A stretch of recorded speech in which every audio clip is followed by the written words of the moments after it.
Good evening, ladies and gentlemen. It is 7:10 p.m. on the 6th of August, 25. Getting a little peek. Man, it feels good to sun gaze. Oh, there goes AC.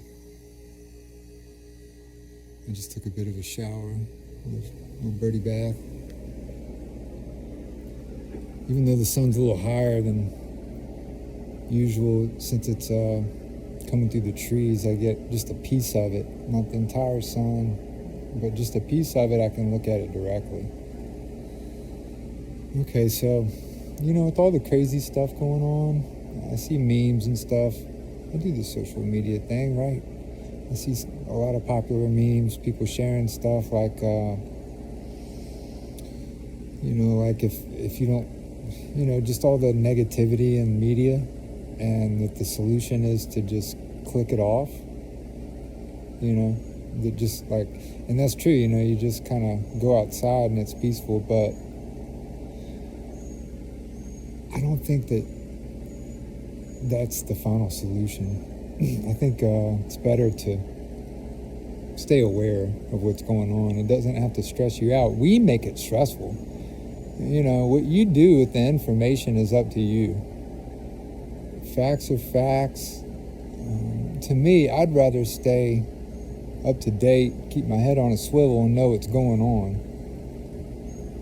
And that way, because you get desensitized to it. When you look at truth and you remain curious, when you find out answers to things, it doesn't have to bother you if the answer is something less than ideal, I guess. It's like, it's only stressful if you make it.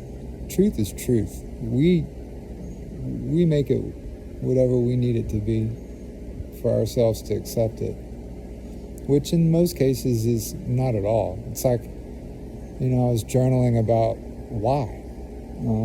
The concept, just, we should question everything always, ourselves, question why, even ask why, just everything we do. Who are we? Where do we come from? Where are we going? What are we supposed to do? And, you'll never answer it, but you have to keep asking. And that's ludicrous. But what's the alternative? Just give up, learn to turn it off. Because you can turn off your humanity, you can turn off your mind, your questions, you can distract yourself with pleasure, with booze, with pain, suffering, with work, anything to distract yourself from the helpless feeling, the futile feeling that asking why gives you. But again, like, that futility doesn't have to even hurt you.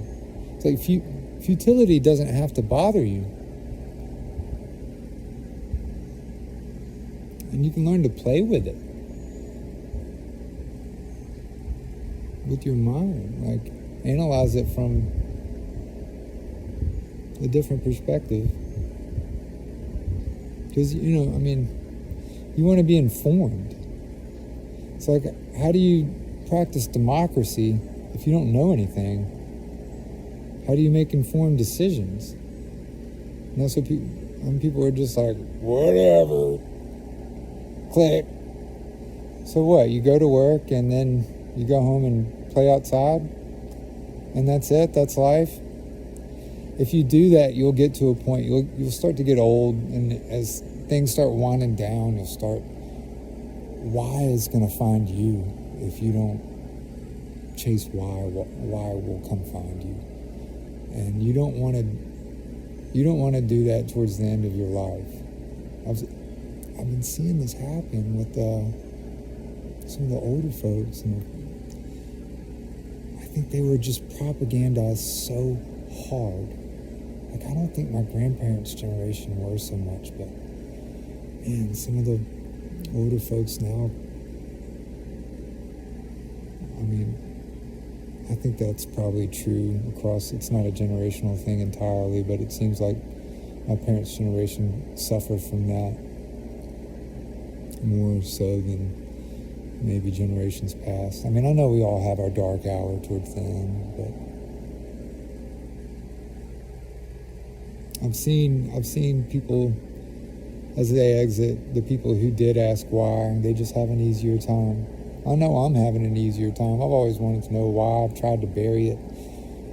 And now that I'm in my mid-40s, I guess this is my midlife crisis.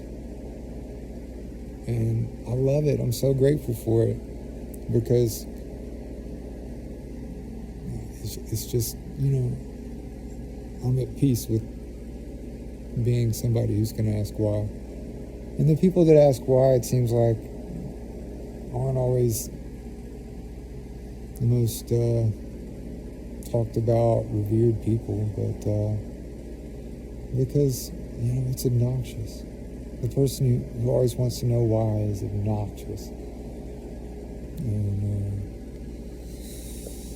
it's not what I've set out. No, I mean, nobody would want that. But anyway, the sun's starting to get behind the clouds. I'm going to go upstairs, see if I can't chase it some. I'll talk to y'all later. Peace out. One love.